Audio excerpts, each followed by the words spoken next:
Howdy everybody, this is Omar, your audio amigo, here today with an episode of Thrifty Tunes for you guys. Today we're going to be looking at another IEM from Zhulinniao, who surprised me with their brightly tuned Z4 IEM last year.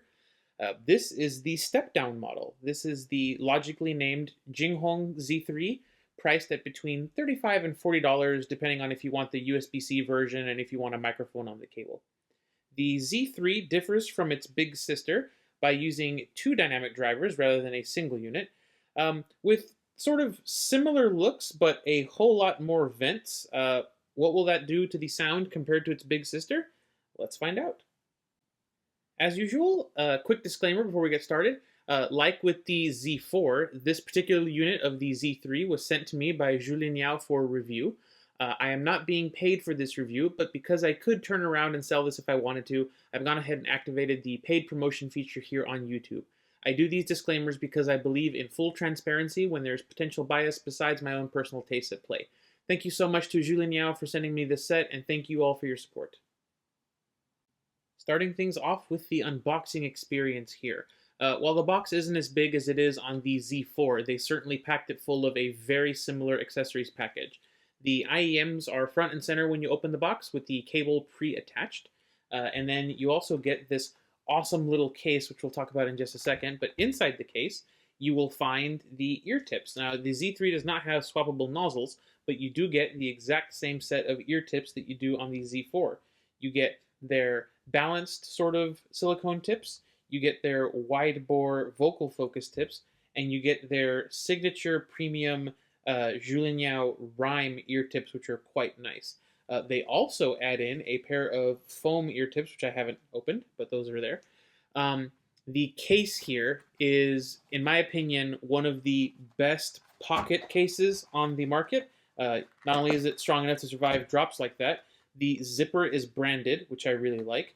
The texture is nice. The screen printing is fine. I feel like screen printing is kind of a quality issue for a lot of brands, so this is about on par with other ones. The inside's nice. It's very soft. This mesh pocket's very usable. It would fit the IEMs perfectly in like a smaller dongle DAC or something in there, maybe some ear tips. I really like this case. It feels great in the hands. Overall, the accessories package here I think is a great value at $35, especially when you consider that a full set of these rhyme ear tips will run you $10. So let's take a look at the cable. The cable here reminds me a lot of the cable that's on like the Inawaken Dawn, for example. You've got the same two-wire twist that breaks up into individual conductors at the Y-split. The plastic coating on here does feel a bit rubbery, but it doesn't feel completely awful in the hands like on some other cables. The 3.5mm connector here is metal, but it has no contour or like grip lines cut into it, meaning it can be a little slippery to pull out of some amps or players. There's also no branding on it, as you saw. The Y-split also has no branding and is sort of simple, metal sleeve here. The chin slider is that clear plastic style that I really don't care for. Not only can you not get it flush against the Y-split, but it's also not super satisfying to slide up and down, even though it does really well. I don't know why they went with metal here and then plastic here and here. It doesn't match necessarily, but it's not awful looking. The ear hooks feel nice in the ears. They're plenty comfortable. And while the stereo stereo indicators are extremely difficult to see, this cable does come pre-attached in the box, so I'm not going to knock it too many points for that. Overall, I would say this is an average cable, not great, not terrible. Getting into the build quality and construction, like its big sister, the Z3 is an all-metal build with metal nozzles that are screwed into the lower shell. Unlike the Z4, the Z3 is sort of replete with vents. You have this large vent here on the driver funnel that has a dampener on it. You also get a smaller vent here above the stereo indicator for the back volume of both drivers. You'll notice this enormous grill here that is basically right in front of the second driver. The second driver is right back there.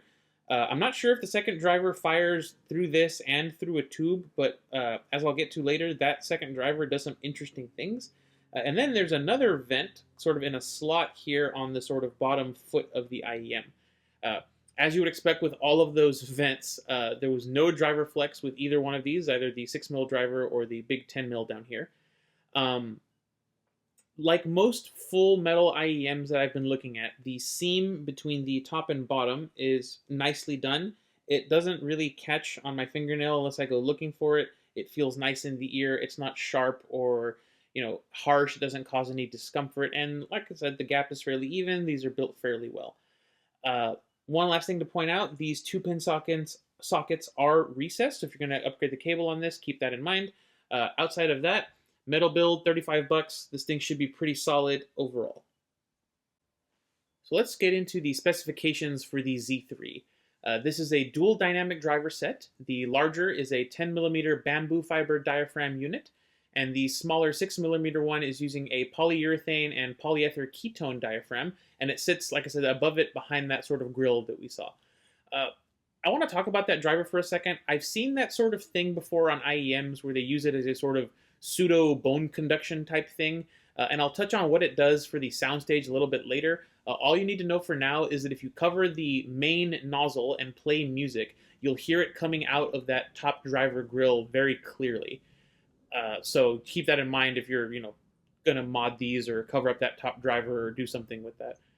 Looking at drivability, these are actually the second easiest to drive IEMs in my whole collection. Their sensitivity of 125 is near the top, and what I will say is that if you're going to be using these on noisier sources, like for example my 5.5 Gen iPod Classic, you will hear some amplifier noise in between songs or when nothing is playing. If you daily drive a source like that, you may want to pick up an impedance adapter, since in my testing, impedance adapters did not affect the frequency response of this IEM. In terms of weight, the shells are 10 grams each, which is fairly standard for all metal shells. The nozzles are slightly wider than average at 6.25 millimeters, and broadly speaking, other than that second driver firing into your ear rather than into the nozzle, these are fairly typical specs for an all-metal double DD set. But now it's time for the cool wall. Yet another full metal bodied IEM comes across the review table today. Unlike its sister, the Qinglan Z4, the Jing Hong Z3 does not have that cool sintered metal texture. It does have a two-tone look, but you've got sort of this art, plate here, and you've got the Zhu Audio logo down on the shiny bit on the bottom. The engraved panel and overall more traditional shape of the Z3 does make it look a bit more understated compared to the Z4. I think it's fine, but I'm going to be sticking these in bland. Unlike the Z4, as I mentioned, these are a far more conventional shape, and the lack of the sintered texture and the circular vent mean that, to me at least, that the younger sister isn't quite as cool looking as the older one. But that's just my take. Let's go ahead and see what the Council of Ladies had to say. It looks like we have a split verdict here. 2 yeses, 2 nos, and a meh. Classic split here. As far as the compliments are concerned, the poor Z3 gets shut out, 0 to 5. Poor thing. I feel a little bit bad for it. Yeah, overall, I think it scored worse than the Z4, so they prefer the elder sister, the ladies do. But let's go ahead and look at their thoughts. It looks like the Z3 just isn't to the tastes of the Council of Ladies. No real love for the shape, they think it's bland. Oh well, you can't win them all. In terms of comfort, I had no issues at all with the Z3. They took my standard testing tips, they stayed in my ears wonderfully, and the cable held the weight of the IEMs well in my ears. I was able to wear them non-stop for 4 to 5 hours while riding and gaming, and I had 0 issues with them overall. Their relatively small shape and lack of hard edges and corners made them super comfy for not just me, but also my wife. These were an easy pass on the tiny ears test. She was able to wear these at work with 0 comfort issues, and although the shells were a little bit weighty, she commented that the radius of the ear hooks worked well for her, so those hooks are nice. She much preferred the fit and the shape of these compared to the elongated, heavier shells on the Z4. Let's go ahead and talk about how these sound. The Z3 has a bit of a bass boost going on, with most of the energy of that boost focused on the mid-bass. The sub-bass performance is good, but this tuning puts more of an emphasis on the mid-bass for sure.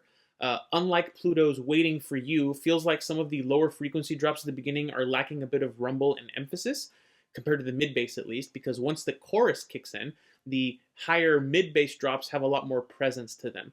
The replay overall is fine since the lower drops are still audible and the reproduction is accurate. It's just a little bit uneven in not necessarily a bad way.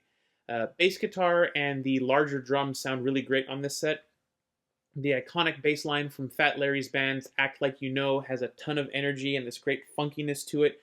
The kick drum never felt drowned out on this set, even when the track got going. It really made me want to move to the beat. Overall, it was a great replay. While the bass might be a little bit uneven for me, the overall replay is fine even on busier EDM tracks with lots of sub bass. Just don't expect a ton of rumble at the extreme low end here. The mid-bass boost has ever so slightly affected the mid-range tonality here, but again, to me, it's in a mostly pleasing way. David Draymond's voice in Disturbed's Down with the Sickness has some great added warmth and graveliness to it. His growly delivery of some of the lines is enhanced by the extra warmth from the bass boost. The distortion on the guitars here sounds very interesting, but I'll discuss that in more detail in a second. The distortion feels like it's on a pedestal, especially during the verses. It's very aggressive. Outside of that, however, instruments are very easily separable, and there isn't any blatant masking going on with the guitars, the drums, and the bass. Overall, the replay is pretty good. Female vocals aren't affected negatively by the bass, but they are affected by something happening a bit further up the range, which I'll talk about in a second. Hosho Marine's vocals in Treasure Box have a sort of layer of nasal tonality over them. You'll notice it more as she climbs up the range for her falsetto backing vocals and when she hits those higher notes. Female vocals also have an emphasis on the Z3. It's not what I would call music ruining levels of emphasis and nasal tonality, but they are very forward. And I feel like while there are some artists that maybe it doesn't work as well for, there are some where that added tonality will actually make them a bit better. Overall, the mid-range isn't what I would call natural by any means, but that isn't always a bad thing. A bit of added tonality here and there, a little bit of coloration. Some folks, I think, will really appreciate the tonal effects. The upper mids and treble on the Z3 are interesting. I haven't heard a tuning like this in quite a while, and it kind of caught me by surprise. The Z3 is shouty, but also not airy or super trebly feeling. Female vocal harmonics are focused on the lower orders, with the decay being a little bit fast for some singers and some tones. Britney Spears' Toxic, for example. I can honestly see why people who love shouty vocals love the shouty vocals. There's a really great focus on the harmonics of her voice, especially on those sustained notes, as well as the falsetto vocals, the rapidly changing tonalities, all the harmonics they throw out. Sounds honestly really cool here. If you're sensitive to shout, this will 100% not be for you. You'll get really easy fatigue. But for me, this was an interesting case of having sort of the lower order harmonics, the sort of second and third harmonics being fully pushed forward, with like the fourth, fifth, and sixth order harmonics being a bit backwards. Really interesting. You don't get fatigue from the higher order, just sort of from the lower order. It's weird. I mentioned Down with the Sickness earlier. The distortion from those guitars, I said it was like floating on a platform. It feels like it's above the rest of the track. The track is already very aggressively mastered with the distortion, and the Z3 takes that to another level. It's a very interesting replay. It's very visceral with the distortion on those guitars. Again, all of the aggressiveness there is on the lower order harmonics, and the higher order harmonics don't really feel all that fatiguing. Another good example of this is the sort of clapping going on in the Beatles' Hold Me Tight. It feels almost unnaturally emphasized along with some of the vocal harmonics. Again, I don't find it fatiguing because the higher harmonics and air aren't overblown or have a ton of energy. The upper mids are just sort of the star of the show here. The presentation overall is very uneven and it's a little wonky at times. This is 100% what I would call a shouty set, at least to me. So like I said, if you're sensitive to shout, stay away. But in terms of overall treble energy, it's really not all that fatiguing or overblown, to be honest. As far as technicalities go, I mentioned that the driver doesn't put any emphasis on low frequency events, but I still feel like it resolves them pretty well. The low, rumbly bass notes of the piano at the beginning of Ennio Morricone's The Ecstasy of Gold from The Good, the Bad, and the Ugly, they still have that subtle rumbliness to them, and they come through very well on the Z3 here. Moving up the spectrum, that sort of uneven treble tonality means that some small details will be super clear and crisp in your ears, while others will be maybe a little bit further back and will take a little more attention to notice. The out-of-tune, almost toy-like tonality in the bar piano that Ralph the dog plays in I Hope That Something Better Comes Along from the Muppet movie is a great example. You can hear that the piano isn't in the best of shape by the way the strings sound when they're struck, and the tonality of a lot of those strings' resonance is really enhanced by the shouty nature of the set. But it doesn't get sort of piercing or fatiguing on some of the higher notes with the sort of off tonality and the slightly out of tune nature of the strings. As a pianist myself, it was a lot of fun to listen to on this set, even if it wasn't accurate or natural or neutral. It was just a bit of fun. I would say in terms of overall resolution and technical performance, this set isn't really a superstar. I would put it sort of below the EW200, but above the Tongzhou One Air in sort of overall performance. So, stereo separation and soundstage. I don't know if it's the tuning or that second driver that sort of fires into your upper ear, but something about the stereo separation, the soundstage on this set is the party piece here. Stereo separation and soundstage is sort of psychoacoustic, and it will depend on your ear shape and the way your brain is wired to your ears and a whole bunch of other things. So take this segment with a grain of salt. But the stereo separation on this set I feel is really excellent. Mediterranean Sundance plays really well here. Both guitarists have plenty of room to do their thing. The audience feels front and center, but appropriately distant in the mix. I think it does very well. As far as perceived 3D soundstage goes, this set is super interesting, at least to my brain and my ears. Again, I don't know if it's this specific tuning or the fact that these 6mm drivers are firing right into your outer ear. But something in this set makes music feel taller. Not necessarily wider. I still think it's pretty, average overall soundstage, but it's definitely taller. And it doesn't even need to be a super well-mastered track to get that effect, I found. Flashback by Miyavi and Kenken, for example, it just gets taller. It's hard to describe. At the very beginning, some of the notes feel like they're coming from above the others. The drum and bass are very aggressive in the opening. They sort of slap and distort, and the slapping and the distortion feels like it's coming just from slightly above the rest of the music. It's very weird, at least compared to other sets. It's a very similar effect with electric sort of guitars and percussion. It's strange. It did this on almost every other track that I tried to varying degrees. The music just gets taller. You'll hear cymbal hits from above the rest of the drum kit. You'll hear some vocal distortion harmonics from above the rest of the thing. It's weird. I kind of like it. It's different and fun. As I was saying, the Z3 here is something different, which I can appreciate. It's a V-shaped tuning, but with all of the energy on the top half focused on the upper mids. It's interesting because it's got a more subdued treble. It's not neutral or natural at all. It's very, very colored. I've lined up some sets here for comparison, but be aware that none of these will be a perfect match for the Z3. It's more to give you a bit of an idea what this sounds like and sort of what it compares to in certain parts of the tuning. We'll kick things off with the embattled KZ-PR2, available for as little as $25 or less depending on where you shop. The PR2 here has a very similar presentation when it comes to female vocals to the Z3.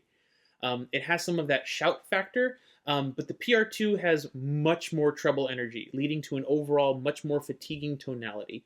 The planar driver in the PR2 responds much better to low-end sub-bass, and the bass here is overall tighter and cleaner, as you would expect from a planar driver.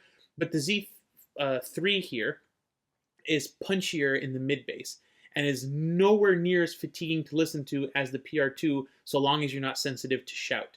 What I would say is, if you like the way the PR2 does female vocals, but you get very fatigued by the upper treble tonality, look into the Z3. You'll lose some of the resolution you get from the planar driver, but you'll gain longer listening time and that sort of interesting tall soundstage in return. Next up, my sort of unofficial gatekeeper of this price range. It is the $40 Simgot EW200 Maze. These two are similar in the mid-bass. The Z3 has a tiny bit more impact to my ears than the EW200 does, but the EW200 has sub-bass texture for days, and the overall bass quality, I would say, is better on the EW200 versus the Z3. The upper mids and treble are very interesting here.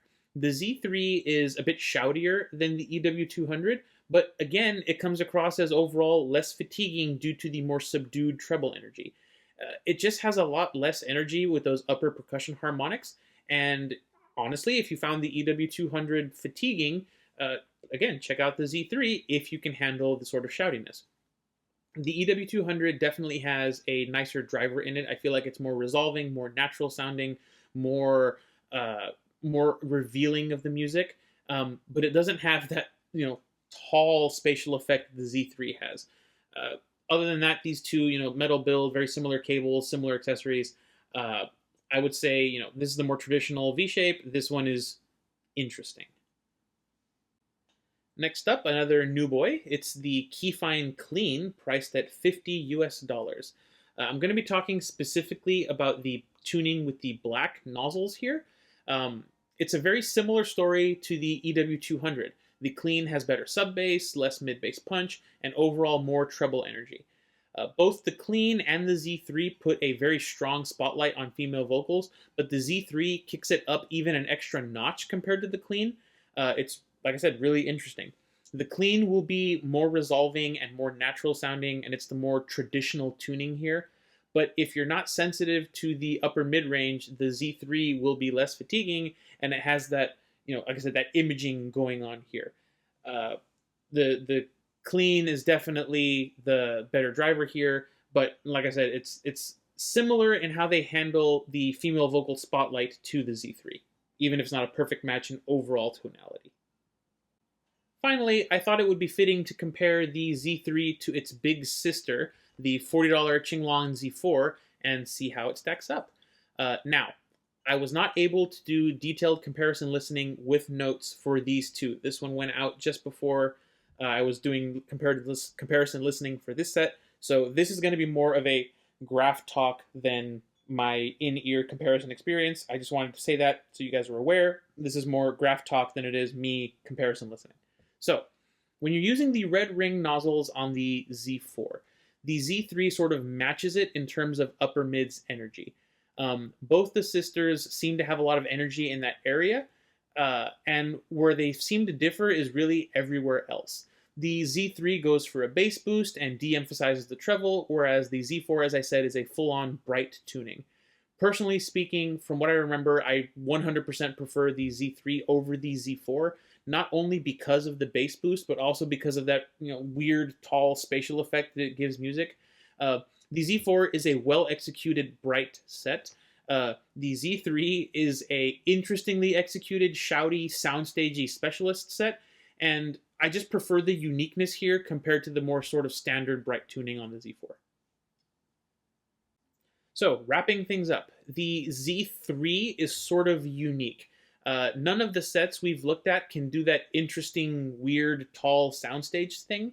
The PR2 and the Z4 can match the Z3 in terms of upper mids energy and sort of shoutiness, but the Z3 is calmer in the treble overall than both of them.